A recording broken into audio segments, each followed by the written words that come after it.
आइए दोस्तों, स्वागत है आप सभी का एमएस कोचिंग फ्यूचर के एक और नए वीडियो में। यदि आप भी मैट्रिक बोर्ड परीक्षा 2024 में शामिल होने वाले विद्यार्थी है और आप लोगों का हिंदी का पेपर 15 फरवरी के होने वाला है, तो बिल्कुल इस वीडियो को देख के जाइए, क्योंकि इस वीडियो को अगर 1 से 100 प्रश्न आप देख लेते हैं तो बिल्कुल इसमें से 20 से 30 प्रश्न आपके बोर्ड एग्जाम में रहने वाले हैं। क्यों रहने वाले हैं? क्योंकि इसमें वैसे प्रश्न लाया गया है जो हर साल रिपीट प्रश्न होते हैं, यानी बार बार पूछे जाने वाले प्रश्न होते हैं।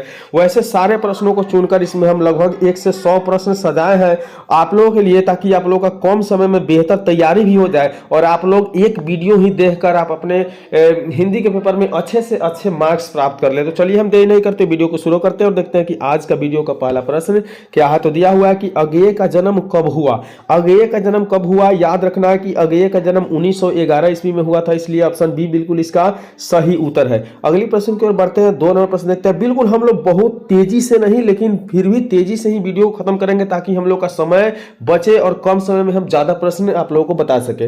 तो 2 नंबर प्रश्न दिया हुआ है कि दिनकर के किस कृति के लिए ज्ञानपीठ पुरस्कार मिला है। दिनकर के किस कृति के लिए ज्ञानपीठ पुरस्कार मिला है। तो याद रखना है कि 2 नंबर प्रश्न का सही उत्तर ऑप्शन सी अर्थात तो उर्वशी के लिए उन्हें ज्ञानपीठ का क्या मिला है, पुरस्कार मिला है। बिल्कुल ऑप्शन सी सही उत्तर हो जाएगा। बिल्कुल आप लोग 1 से 100 प्रश्न देखकर ही जाइएगा, यदि आपके पास समय है तो उसे सोना बना लीजिए। तो चलिए हम देखते हैं कि 3 नंबर प्रश्न दिया हुआ है कि नौबत खाने में इबादत साहित्य की कौन सी विद्या है। तो नौबत खाने में इबादत साहित्य की विद्या जो है वह है आपका ऑप्शन सी अर्थात व्यक्ति चित्र। याद रखना है कि ऑप्शन सी इस प्रश्न का सही उत्तर है। चलिए अगली प्रश्न की ओर बढ़ते हैं और 4 नंबर प्रश्न देखते हैं। दिया हुआ है कि प्रेम घन अपना आदर्श किसे मानते थे। प्रेम घन जो थे अपना आदर्श किसे मानते थे। तो 4 नंबर प्रश्न का सही उत्तर हो जाएगा भारतेंदु हरिश्चंद्र को प्रेम घन अपना आदर्श मानते थे। बिल्कुल इंपोर्टेंट प्रश्न, चुना हुआ प्रश्न, हर साल पूछे जाने वाले प्रश्न, तो बिल्कुल आप लोग वीडियो को अंत तक जरूर देखिएगा। यदि अभी तक इस वीडियो को लाइक नहीं करते, बिल्कुल लाइक करके इस चैनल को सब्सक्राइब कर लीजिए, क्योंकि इस चैनल के द्वारा आपको इसी तरह के शानदार धमकदार वीडियो देखने के लिए मिलते रहेगा। तो चलिए 5 नंबर प्रश्न दिया हुआ है कि भारत मां के श्रेष्ठ मुख की तुलना कवि ने किससे की है। भारत मां के श्रेष्ठ मुख की तुलना कवि ने किससे की है। तो 5 नंबर प्रश्न का सही उत्तर हो जाएगा छायायुक्त चंद्र से। किनसे? तो छायायुक्त चंद्र से। अगली प्रश्न की ओर बढ़ेंगे और 6 नंबर प्रश्न देखेंगे। दिया हुआ है मिट्टी की अबोध मूर्ति कौन है। याद रखना है कि मिट्टी की अबोध मूर्ति जनता होती है। बिल्कुल ऑप्शन बी सही इसका उत्तर हो जाएगा। याद रख लीजिए, नोट कर लीजिए, बिल्कुल एग्जाम में आने वाला प्रश्न है, वायरल प्रश्न है। 7 नंबर प्रश्न दिया गया है कि हिरोशिमा कविता किसकी चित्रण करती है। हिरोशिमा कविता जो है किसकी चित्रण करती है। तो 7 नंबर प्रश्न का सही उत्तर हो जाएगा आधुनिक सभ्यता की दुर्दारता मानवीय विभीषिका का चित्रण करती है। बिल्कुल नोट कर लीजिएगा, ऑप्शन डी इसका सही उत्तर होगा।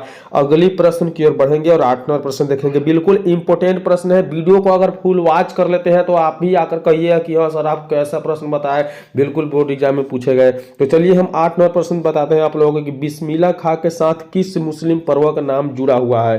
तो याद रखना है कि बिस्मिल्लाह खां के साथ मुहर्रम जो है पर्व का नाम जुड़ा हुआ है, मुहर्रम याद रखना है। 8 नंबर प्रश्न का ऑप्शन डी सही है। चलिए बढ़ते हैं अगले प्रश्न की ओर। 9 नंबर प्रश्न देखते हैं कि महात्मा गांधी के अनुसार उदात्त व बढ़िया शिक्षा क्या है। महात्मा गांधी के अनुसार उदात्त व बढ़िया शिक्षा क्या है। तो 9 नंबर प्रश्न का जो सही उत्तर हो जाएगा ऑप्शन सी अर्थात अहिंसक प्रतिरोध। अहिंसक प्रतिरोध जो है महात्मा गांधी के अनुसार उदात्त व बढ़िया शिक्षा है। अगली प्रश्न की ओर बढ़ेंगे और 10 नंबर प्रश्न देखेंगे। दिया हुआ है वाणी कब 20 के समान हो जाती है। वाणी कब 20 के समान हो जाती है। तो 10 नंबर प्रश्न के सही उत्तर हो जाएगा राम नाम के बिना वाणी जो है 20 की समान हो जाती है, इसलिए 10 नंबर प्रश्न का सही उत्तर ऑप्शन है। बिल्कुल 100 प्रश्न आप लोग को देखना है, अगर 10 से 15 मिनट मेरे साथ बिताते हैं तो बिल्कुल ये समय को हम सोना बना देंगे। तो चलिए 11 नंबर प्रश्न देखिए। दिया हुआ है कि रसखान के रचना काल के समय किसका राज्य काल था। रसखान के रचना काल के समय किसका राज्य काल था। तो 11 नंबर प्रश्न का सही उत्तर जहांगीर का, किनका, जहांगीर का राज्य काल था। अगली प्रश्न की ओर बढ़ेंगे और 12 नंबर प्रश्न देखेंगे। दिया हुआ है कि कवि ने पर्जन्य किसे कहा है। तो याद रख लेना है कि 12 नंबर प्रश्न का सही उत्तर ऑप्शन सी अर्थात बादल को। कवि ने पर्जन्य बादल को कहा, बिल्कुल ऑप्शन सी उत्तर है जाएगा। चलिए बढ़ते हैं अगली प्रश्न की ओर और 13 नंबर प्रश्न देखिए दिया हुआ है कि साहित्य की परंपरा का पूर्ण ज्ञान किस व्यवस्था में संभव है। साहित्य की परंपरा का पूर्ण ज्ञान किस व्यवस्था में संभव है। तो 13 नंबर प्रश्न का सही उत्तर हो जाएगा समाजवादी व्यवस्था। याद रखना ऑप्शन सी यानी समाजवादी व्यवस्था बिल्कुल सही उत्तर है। अगले प्रश्न की ओर बढ़ेंगे और 14 नंबर प्रश्न बिल्कुल इंपोर्टेंट प्रश्न, आप लोग 1 से 100 प्रश्न देख लीजिएगा मेरे दोस्तों। अगर देख लेते हैं तो बिल्कुल आप लोग का बोर्ड एग्जाम में धमाका करके चले आइएगा। देखिए 14 नंबर प्रश्न दिया हुआ है कि पंडित बिरजू महाराज का जन्म कब हुआ।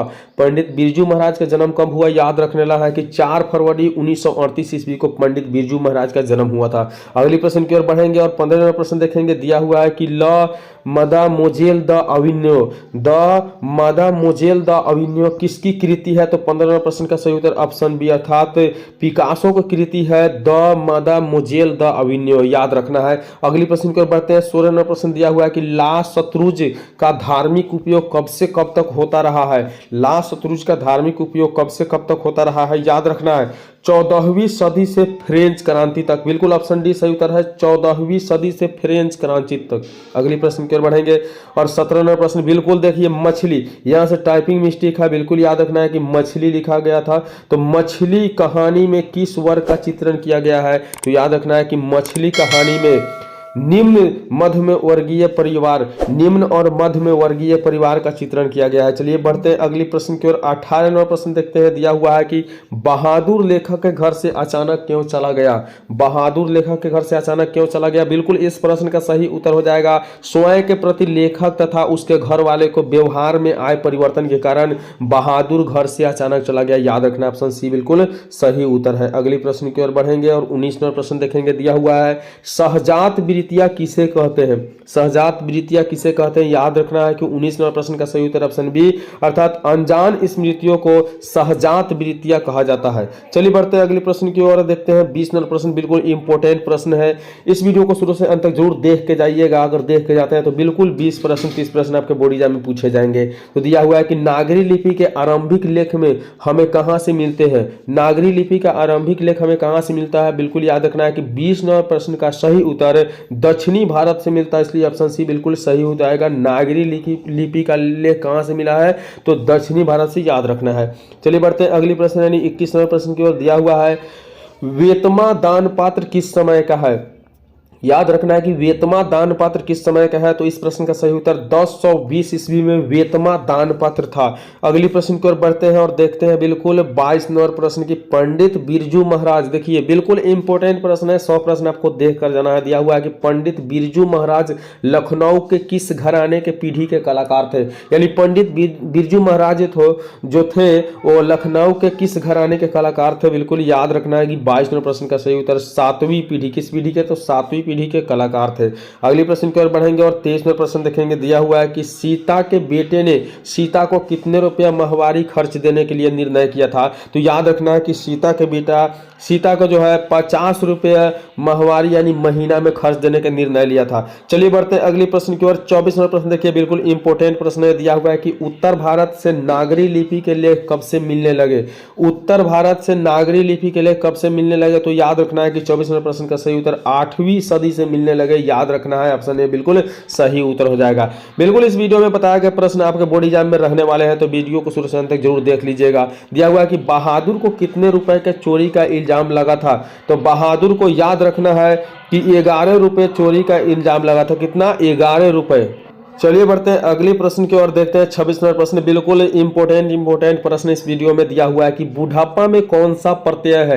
याद रखना कि बुढ़ापा में कौन सा प्रत्यय है, तो याद रखना कि पाप प्रत्यय बुढ़ापा में है, क्योंकि उपसर्ग पहले लगता है और प्रत्यय बाद में लगता है, बिल्कुल याद रखना है। चलिए देखते हैं 27 नंबर प्रश्न दिया हुआ है कि निम्नलिखित शब्दों में कौन सा शब्द शुद्ध है। निम्नलिखित शब्दों में कौन सा शब्द शुद्ध है, याद रखना कि इस प्रश्न का सही उत्तर ऑप्शन बी अर्थात उच्छ्वास शब्द जो है बिल्कुल शुद्ध शब्द है। याद रखना है 27 प्रश्न का ऑप्शन भी बिल्कुल सही उत्तर है। अगले प्रश्न की ओर बढ़ेंगे और 28 नंबर प्रश्न देखेंगे। दिया हुआ है कि निम्नलिखित शब्दों में कौन सा शब्द शुद्ध है। निम्नलिखित शब्दों में कौन सा शब्द शुद्ध है, तो बिल्कुल 28 नंबर प्रश्न का सही उत्तर ऑप्शन ए अर्थात चरमोत्कर्ष जो है बिल्कुल शुद्ध शब्द है। ऑप्शन ए याद कर लीजिएगा। बिल्कुल इस तरह के प्रश्न आपके वीडियो में जो बताया जा रहा है बोर्ड में पूछे जाएंगे। तो दिया गया है कि 29 नंबर प्रश्न में निम्नलिखित वाक्यों में कौन सा वाक्य शुद्ध है। निम्नलिखित वाक्यों में कौन सा वाक्य शुद्ध है, याद रखना है कि इस प्रश्न का सही उत्तर ऑप्शन सी अर्थात फूलों के एक माला ला दीजिए, बिल्कुल यह शुद्ध वाक्य है। अगले प्रश्न की ओर बढ़ेंगे और 30 नंबर प्रश्न देखेंगे। दिया हुआ है कि अक्कल पर पत्थर पड़ना मुहावरे का सही अर्थ क्या है। तो याद रखना है कि अक्कल पर पत्थर पड़ना मुहावरे का सही अर्थ होता है कि बुद्धि का भ्रष्ट हो जाना, इसलिए ऑप्शन डी बिल्कुल इसका सही उत्तर हो गया। अगले प्रश्न की ओर बढ़ेंगे। 31 नंबर प्रश्न बिल्कुल इंपॉर्टेंट प्रश्न है। दिया हुआ है कि वर्ण कितने प्रकार के होते हैं। वर्ण कितने प्रकार के होते हैं, याद रखना है कि वर्ण 2 प्रकार के होते हैं, क्योंकि स्वर और व्यंजन होते हैं। बिल्कुल इस तरह के प्रश्न बोर्ड एग्जाम में आते हैं, तो एक एक प्रश्न को जरूर देखिएगा। अगली प्रश्न 32 नंबर प्रश्न दिया हुआ है कि स्वर वर्णों की संख्या कितनी होती है। स्वर वर्णों की संख्या कितनी होती है, याद रखना है कि 10, यानी स्वर वर्णों की संख्या जो होती है बिल्कुल 10 होती है। याद रखना, ऑप्शन ए बिल्कुल सही उत्तर है। अगली प्रश्न की ओर बढ़ेंगे और 33 नंबर प्रश्न देखेंगे। दिया हुआ है कि व्यंजन वर्ण कितने होते हैं, यानी व्यंजन वर्ण कितने होते हैं। याद रखना है कि 33 नंबर प्रश्न का सही उत्तर ऑप्शन सी अर्थात 33 व्यंजन वर्ण होते हैं। बिल्कुल याद रख लेना है नोट करके, क्योंकि इस प्रश्न को पूछे जाने की 100% गारंटी है कि बोर्ड एग्जाम में दिया हुआ है कि क वर्ण का उच्चारण स्थान है। तो क वर्ण का उच्चारण स्थान क्या है, याद रखना है कि 34 नंबर प्रश्न का सही उत्तर ऑप्शन डी अर्थात कंठ से क का उच्चारण होता है। अगली प्रश्न की ओर बढ़ेंगे और 35 नंबर प्रश्न देखेंगे। दिया हुआ है कि स यानी तलावे सवर्ण का उच्चारण स्थान क्या है। तो याद रखना है कि तलावे सवर्ण जो है उसका उच्चारण स्थान तालु होता है। बिल्कुल याद रखना है, क्योंकि तालु इसका उच्चारण स्थान है। अगली प्रश्न की ओर बढ़ते हैं और 36 नंबर प्रश्न देखेंगे। दिया हुआ है कि छ और स वर्ण का उच्चारण स्थान क्या है। तो याद रखना है कि छ और च वर्ण का उच्चारण स्थान होगा तालु। बिल्कुल ऑप्शन सी तालु सही उत्तर है, छ और स का उच्चारण स्थान। अगली प्रश्न की ओर बढ़ेंगे और 37 नंबर प्रश्न देखेंगे। दिया हुआ है कि म